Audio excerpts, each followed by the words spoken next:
अस्सलाम वालेकुम नाजरीन, मैं हूं कैसर मजीद और आप देख रहे हैं इंसाफ डिजिटल। नाजरीन, आज हमारे साथ एक बड़ी अहम शख्सियत मौजूद है और ये वो शख्सियत है जिन्होंने अभी 2 दिन पहले जब vote of confidence Punjab assembly में परवेज़ इलाही साहब ने लिया तो वो जो 186 का हिंसा था, वो हिंसा पूरा करने में जो कलीदी रोल प्ले किया है वो इन शख्सियत ने किया। तो आइए आपको मिलवाते हैं मियाँ असलम इकबाल से। अस्सलाम वालेकुम मियाँ साहब, क्या हाल है आपके? खैरियत से हैं? अच्छा मियाँ साहब, वोट ऑफ कॉन्फिडेंस ले लिया गया तो ये वोट ऑफ कॉन्फिडेंस की जो गिनती है जो बड़ी मुश्किल थी पूरी करनी, उसको कैसे पूरा किया, उसके बारे में थोड़ा सा बताइएगा। बिस्मिल्लाहिर्रहमानिर्रहीम। देखें, पीडीएम के जितने भी लोग थे वो बार बार एक ही बात कर रहे थे कि गिनती पूरी करें। अगर वो असम्बली में आते थे उनका शोर ही यही होता था कि गिनती कराओ गिनती कराओ। तो उस दिन हमने गिनती करा दी। बेसिकली उन्हें अपनी पैसे की स्ट्रैटेजी के ऊपर बड़ा यकीन था कि हमारा पैसा जो है वो काम कर दिखाएगा, और उन्होंने पीटीआई के मेंबर्स को तोड़ने की भी कोशिश की, और उनमें से गए भी जिनके नाम आपके सामने हैं, जिन्होंने अपने ज़मीर बेचा। हम सबूत के साथ बात करें, हम वैसे बात नहीं कर रहे कि जनाब जिन्होंने पैसे लिए उनका बिल्कुल पता है, जिन्होंने पैसे लेने के बावजूद वोट दिए उनका भी पता, सारा कुछ पता। बट उन्हें यकीन था कि जो चमक उधर से चली है सिंध से, और उनके यहाँ पे शर्जील मेमन और दूसरे बंदे आके किसी फार्म हाउस के ऊपर जो याशियाँ और जो पैसे बांट रहे थे, वो सारा कुछ हमें पता है। लेकिन इसकी काउंटर स्ट्रेटजी भी हमने बनाई हुई थी किस तरह से करना।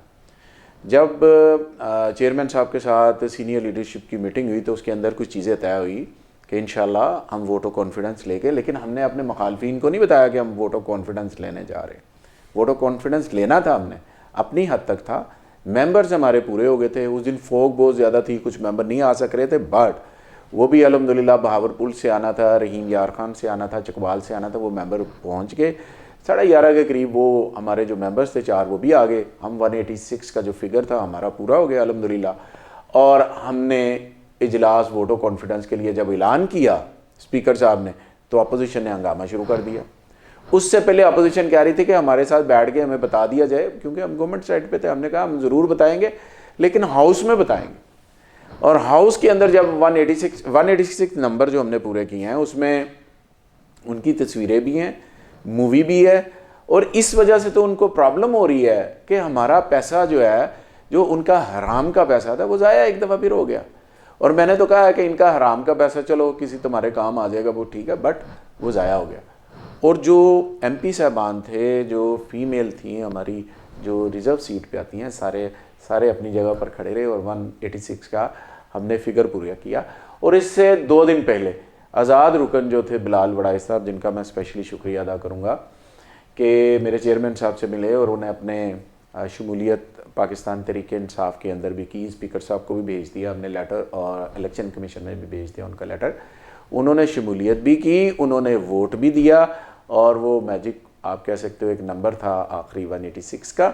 मियाँ साहब, तहरीक इंसाफ अनदेखे हाथों के बारे में बड़ा बात करती है, तो आपको ये जो वोट ऑफ कॉन्फिडेंस वाला पूरा सिनेरियो था, इसमें इनकी कोई एक्टिविटी नज़र आई आपको अनदेखे हाथों की? देखें, ये हमारी स्ट्रेटजी थी कि हम तो किसी और तरह के सारे लोगों को लेकर चल रहे थे ना। हमें पता था किसी को रोका जा सकता है, किसी को बाउंड किया जा सकता है, किसी को डराया जा सकता है, किसी को धमकाया जा सकता है, किसी को पैसे दिए गए थे। ये सारा अमल हो रहा था, ये नहीं है कि ये नहीं हुआ। लेकिन एक मेरे लीडर ये कहते हैं, इमरान खान साहब, कि मुखालिफ की स्ट्रेटजी को देखो वो क्या बनाएगा। जब वो स्ट्रेटजी बनाएगा तो उसकी काउंटर स्ट्रेटजी आपने बनानी है। तो जो मेरे लीडर ने कहा, हमने उसके मुताबिक वो स्ट्रेटजी बनाई। वो स्ट्रेटजी ये थी कि हमने अपने मेंबर्स को इकट्ठा करना है, हमारे बिल भी कुछ ज़रूरी थे असम्बली के अंदर, उनको भी पास करवाना है, और साथ साथ हमने ये था कि हमने वोट ऑफ कॉन्फिडेंस भी लेना। हमने अपनी स्ट्रेटजी बनाई और हमने नंबर्स पूरे किए, और हमें यकीन था हमारे 191 नंबर बनते हैं। लेकिन 5 जो लोटे हुए हैं आपकी बार, वो चले गए। और लोगों ने आके कहा है कि हमें डराया गया है, धमकाया गया है, बुलाया गया है, बड़ा कुछ किया गया है, धमकियाँ दी गई, ये सारा कुछ हुआ है, लोगों ने आके बताया। अच्छा, ये सब बातें ये चल रही थी कि दोनों के पास 171 का नंबर है, तो क्या आपको मालूम था कि आपके पास 186 पूरे हैं, या आपके लिए भी एक सरप्राइज था 186 का हिंसा? देखिए सर, हमारा अकाउंट पूरा था ना, वो ऐसे ही चैनल्स पे माजरत के साथ वो ख़बरें ठीक नहीं थी किसी लिहाज से भी ठीक नहीं। तो जो कह रहे थे 171 ये हो गया, और भाई वोट ऑफ कॉन्फिडेंस में 186 तक जाना होता है और उसके ऊपर जो नंबर हो जाए वो आप समझें कि आपके ज़्यादा नंबर है। 186 का फिगर पूरा करना था। तो जो चैनल पे चल रहा था, जो सहाफ़ी कह रहे थे 171 में, सहाफ़ियों से गुजारिश करूँगा जिन्होंने ये ख़बरें चला चला के ये कर रहे थे, और दूसरी उन्हें बात बताऊँ कि असम्बली के अंदर ना जैमर लगा होता है, आपकी खबर वहाँ तक नहीं जा रही थी कि जो आप अपना नंबर बताने की कोशिश कर रहे थे। आपको पूरी डिटेल चाहिए, वीडियो समेत, तस्वीरों समेत, अपना वोट काउंट करवाते हुए जिस आइस के गेट से बाहर निकल रहे हैं वो हम रिलीज़ कर देते हैं। आप तमाम 186 वोट गिन लें। अगर आपको फिर भी कोई शक है तो हम फिर उसको पूरा करने के लिए तैयार हैं, इंशाल्लाह फिर कर देंगे पूरा, फिक्र ना करें।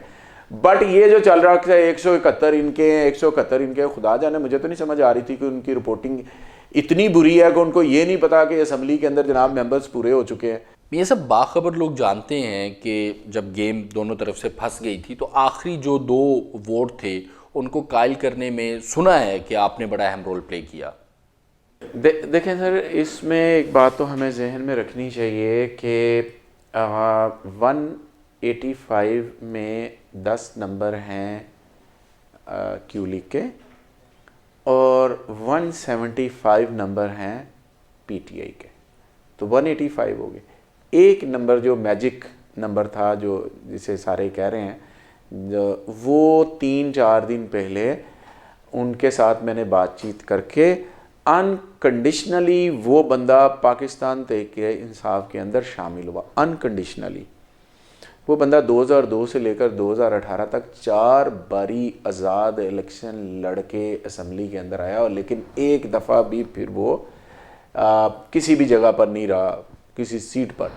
सो उस बंदे का नाम जो है वो बिलाल बड़ाइच है, जिसको मैंने रिक्वेस्ट की, और क्योंकि हम पुराने कोलीग हैं तो उन्होंने कहा ठीक है मियाँ साहब अगर आप कहते हैं। उसमें दूसरे दोस्तों बाप का भी बड़ा शेर है जिन्होंने उनके साथ बैठ के तो हमने की। उन्होंने कहा मैंने अनकंडीशनली आना है, मुझे किसी चीज़ की कोई ज़रूरत नहीं है, ना मैं आपसे कोई चीज़ मांग रहा हूँ, और मैं पाकिस्तान तहरीक इंसाफ में शामिल हो रहा हूँ। खान साहब के साथ एक मुलाकात करवाई और 175 प्लस 10 185 प्लस हमारा एक ये वाला हो गया, हम 186 पे पहुँच के हम 191 बन रहे थे ना। तो 5 वोट हमारे जो ज़ाया हुए हैं वो मैंने आपको बता दिया। उसमें खुरम लगारी है, उसमें दोस्त मोहम्मद मज़ारी है, उसमें मोमना है, उसमें चौधरी मसूद है और उसमें फैसल चीमा है।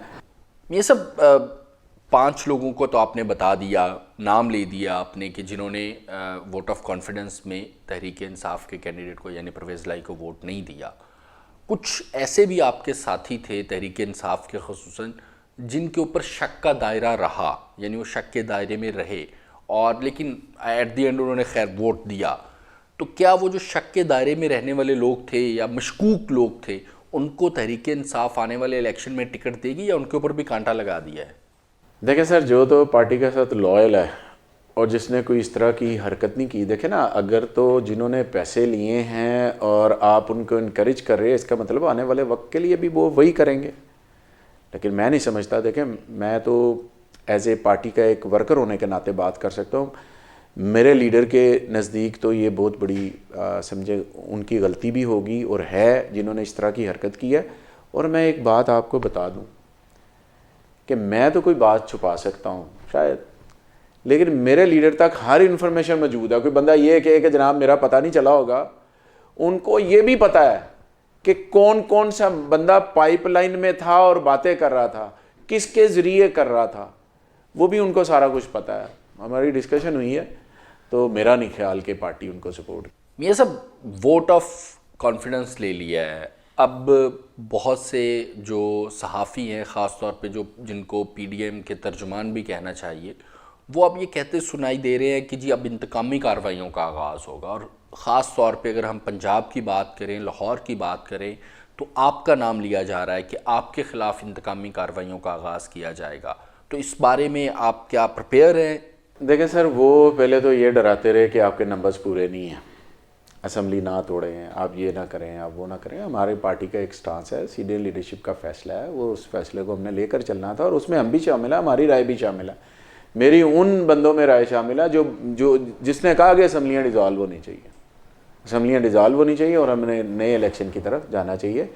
मुल्क इस वक्त इस बात का मुतम्मल नहीं है कि आप इस करप्ट लीडरशिप को मुल्क के ऊपर मसलत रखें और मुल्क भी चलता रहे, इकॉनमी भी चलती रहे। दोनों में से एक ही चीज़ चलनी है, या उनकी इकॉनमी चलनी है या मुल्क की इकॉनमी चलनी है। उन्होंने अपनी इकॉनमी ठीक करने के लिए अपने केसेस ख़त्म कर दिए 1100 अरब रुपए के, अपनी औलादों के, भांजों के बच्चे, जो कुछ करना था केसेस ख़त्म करवा दिए, नहा धो के साफ़ हो गए और मुल्क की इकॉनमी भाड़ में जाए। उन्हें मुल्क की इकॉनमी से कोई गरज नहीं है। दूसरी बात, जब 25 मई को इन्होंने सारा कुछ किया तो 24 की रात को जब था, इन्होंने रात 2 बजे आके मेरे घर के अंदर दीवारें फलांग के पुलिस के जरिए क्या कुछ नहीं किया, बाकी भी लोगों के साथ किया। हम खड़े हैं अपने खान के साथ, कोई मसला नहीं। जो तूफान बदतमीज़ी किया है, जो गंद किया, नून लीग की सियासत पुलिस के जरिए हमेशा हुई है। पहले ये पुलिस में बंदे भर्ती करते हैं, फिर उनके जरिए दहशत गर्दी करवाते। ये दहशत गर्दी से क्या काम अमल है कि घर के अंदर ख़वातीन हैं, बापर्दा हैं, अपने घरों में बैठी हैं, तो किसी के घर में आप घुस जाएं, दरवाजे तोड़ें, बच्चों को हरासमेंट करें, लोगों की माएँ बहनों को करें। ये कहाँ लिखा हुआ है? ये गंदे ज़हन वाले लोग करते हैं, जिनके ज़हन के अंदर गंदगी भरी होती है। और उन गंदगी जो भरी है, उनके साथ जो ऑफिसर थे, मैं अभी भी कह रहा हूँ, मैंने पहले भी कहा, हमने रवादारी के तौर पर थोड़ा सा अपना हाथ रोका है। हमारे ज़हन से ना तो उनके चेहरे निकले हैं और ना मैं एज ए एक सिटीज़न ऑफ पाकिस्तान, मैं तो नहीं उनको छोड़ने वाला। मैंने जो कर सकता था मैंने किया। मैं अदालत भी गया हूँ, मैं हर जगह पे गया हूँ, और मैंने अपना वो वादा जो इनके साथ था मैंने किया, मैं उसे पूरा कर रहा हूँ। और जो ऑफिसर कोई समझे कि मैंने इस लाइन को क्रॉस करना है, तो वो फिर क्रॉस करके देख ले, फिर उसे देखेंगे कि पाकिस्तान उसका है या पाकिस्तान उन पाकिस्तानियों का है जिन्होंने कुर्बानियों के जरिए। अच्छा, मैं ये सब अब वोट ऑफ कॉन्फिडेंस तो ले लिया, निगरान सेटअप जो होगा पंजाब में, अगर हम पंजाब की बात करते हैं, तो पीटीआई किसका नाम देगी निगरान वज़ीर आला के लिए, इसके बारे में कुछ बताएं। आज इस पे खान साहब ने सीनियर लीडरशिप की एक मीटिंग बुलाई है जी, और उस मीटिंग के अंदर इंशाल्लाह ताला डिसाइड होगा कि हम कौन से 2 नाम जो हैं वो पुट करेंगे, क्योंकि 2 नाम अपोजिशन की तरफ से आएंगे, 2 गवर्नमेंट की तरफ से आएंगे। अगर यहाँ पर फैसला नहीं होता तो ये चारों नाम स्पीकर की कमेटी के पास चले जाएंगे, स्पीकर साहब होंगे, 2 मेंबर होंगे, साथ 3 हो जाएंगे, 3 उधर से होंगे। अगर यही 2 नाम उनकी और हमारे जो 4 नाम होंगे, 4 नामों में से एक नाम करना, अगर वहाँ पर भी ये मसला हल नहीं होता तो फिर ये इलेक्शन कमीशन के पास चलेंगे। फिर इलेक्शन कमीशन की डिस्क्रिप्शन है कि उन चारों में से जिसको मर्जी वो सीएम लगाए। मियां साहब, आपसे आखिरी सवाल है। आपने जैसे कहा कि इलेक्शन कमीशन जो है वो टाल मटोल से काम ले रही है, और अगर इलेक्शन कमीशन जो है वो हर्डल्स क्रिएट करता है या टाल मटोल से काम लेता है, तो क्या आप दोबारा तहरीक चलाएंगे? देखें, सबसे पहले तो अदालत से रजू है ना, जो हम करेंगे, जो अदालत के मामला है उनको लेकर चलेंगे कि अदालत के अंदर हम कहें कि आइन के अंदर ये दर्ज है। बिल्कुल, ये आपकी बात बड़ी हद तक ठीक है। वो कहेंगे डिजिटल सेंसिस हो रहा है, फिर उसके बाद डीलिमिटेशन हमने करनी है। डीलिमिटेशन अभी वो कर चुके हैं, ये हो चुकी हैं।